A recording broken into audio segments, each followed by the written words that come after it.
Hello everyone, welcome back to this YouTube channel. आज के इस वीडियो में हम बात करेंगे जीरो पावर रूल के बारे में। यानी कि जीरो पावर रूल क्या है। जैसे कि अगर यहाँ पे लिखा हुआ है कि x to the power 0 equal to 1, ठीक है।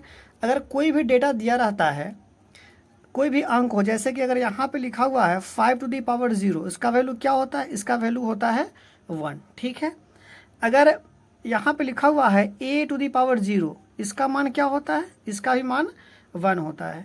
अगर ये माइनस में होता, जैसे कि अगर यहाँ पे लिखा होता -5a टू दी पावर 0, तो इसका वैल्यू क्या होता है? इसका ही वैल्यू 1 होता है।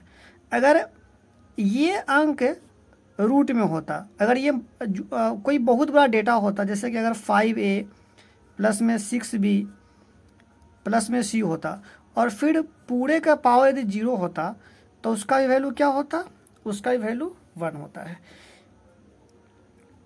अगर कोई बड़ा डेटा दे दे, जैसे कि x plus y plus z दे दे और फिर पूरे का पावर दे दे 0, तो उसका वैल्यू क्या होता है? उसका भी वैल्यू 1 होता है। तो आखिर हम ये जो आ रहा है, अगर डेटा का मान है कुछ भी और उसके पावर यदि 0 दिया हुआ है, तो उसका वैल्यू 1 कैसे आ रहा है, तो उसको हम जानने का प्रयास करेंगे इस वीडियो के माध्यम से, ठीक है। तो यहाँ पे दिया हुआ x to the power 0 equal to 1 कैसे होता है, इसको हम दो तरीके से इसको हम प्रूफ कर सकते हैं। तो फर्स्ट मेथड क्या है? फर्स्ट मेथड, जैसे कि अगर यहाँ पे लिखा हुआ x टू दी पावर 0, तो x टू दी पावर 0 है, तो इसको हम कैसे लिख सकते हैं? इसको अगर हम लिखना चाहे तो x टू दी पावर 1 -1 लिख सकते हैं, ठीक है। 1 - 1 फिर कितना? 0 आ जाएगा। तो अब इसको कैसे लिखेंगे? इसको थोड़ा सा और एक्सपेंडेड फॉर्म में लिखेंगे। इसको लिखेंगे x to the power 1 into x to the power -1, ठीक है। अब दोनों का बेस इक्वल है, तो क्या होगा? इसका जो पावर है वो ऐड हो जाएगा। चूंकि ये माइनस में है तो यहाँ भी माइनस में होगा, ठीक है। अब इसको क्या करेंगे? इसको लिखेंगे x to the power 1 into 1/x to the power 1। अब ये कैसे हुआ? तो एक बेसिक सा रूल होता है कि a to the power -m, इसको हम कैसे लिखते हैं? इसको लिखते हैं 1/a to the power m। अगर ये डेटा अगर ऐसे रहे a/b टू दी पावर अगर -1 है, तो इस कंडीशन में क्या होता है? इसका जो अंश है वो हर बन जाएगा और जो इसका हर है वो अंश बन जाएगा।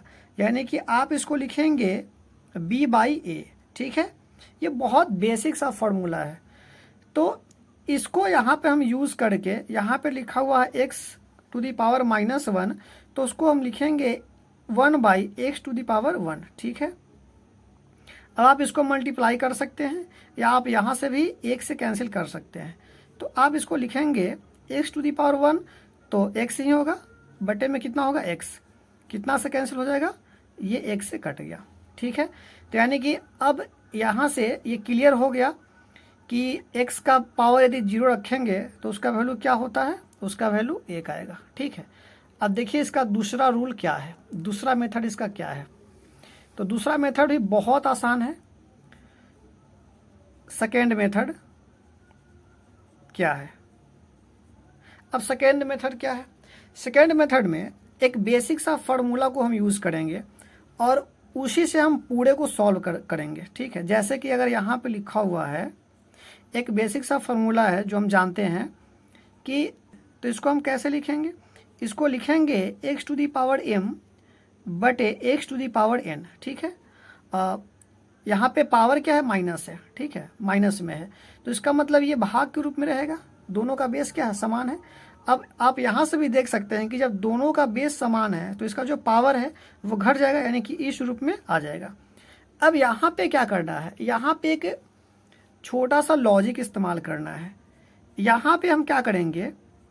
m का जो वैल्यू है वो n के बराबर कर देंगे, या जो n का वैल्यू है उसे हम m के बराबर कर देंगे। तो अब इसको हम कैसे लिख सकते हैं? क्या इसको हम लिख सकते हैं x to the power m minus, अब जो n है n का वैल्यू क्या? m रख सकते हैं, ठीक है, is equal to x to the power m बटे x टू दी पावर, अब यहाँ पावर n है तो n का वैल्यू तो हमें m रखना है, तो यहाँ पे लिखेंगे x to the power m। ठीक है, अब यहाँ पे क्या हो गया, यहाँ पे हो गया x to the power m minus m, यानी कि क्या हो जाएगा यहाँ पे x का power 0 is equal to x to the power m by x to the power m, ये एक से कैंसिल हो जाएगा। ठीक है, तो इसका मान क्या हो गया, 1 आ गया। ठीक है, तो यहाँ से भी ये बात पता चल गया कि अगर x का पावर यदि 0 रखेंगे तो उसका वैल्यू क्या आ जाएगा, 1 आ जाएगा। लेकिन अगर हम 0 का पावर 0 रखेंगे, 0 का पावर 0 रखेंगे तो वो 1 के बराबर नहीं होता है। इस बात को हमेशा याद रखना है कि केवल और केवल 0 ही वह संख्या है जिसका पावर यदि आप 0 रखते हैं तो उसका मान 1 नहीं आता है। ये जो होता है ना वो अनडिफाइंड होता है। ठीक है, तो इस बात को हमेशा याद रखना है कि 0 का पावर 0 1 नहीं होता है, वो अनडिफाइंड होता है। ठीक है, तो यहाँ पे 2 तरीके से हम ये जाने कि x का जो पावर होता है अगर 0 रखा जाए तो उसका वैल्यू 1 कैसे होता है। ठीक है, फर्स्ट मेथड यहाँ है और यहाँ पे सेकेंड मेथड है। ठीक है, तो और इस कॉन्सेप्ट को हमेशा हम लोग यूज करते हैं, ये बेसिक सा कॉन्सेप्ट है, लेकिन इसके पीछे का जो सीक्रेट था वो हम इस वीडियो के माध्यम से आपको बताने का प्रयास किए हैं। Thank you for watching this video. जय हिंद।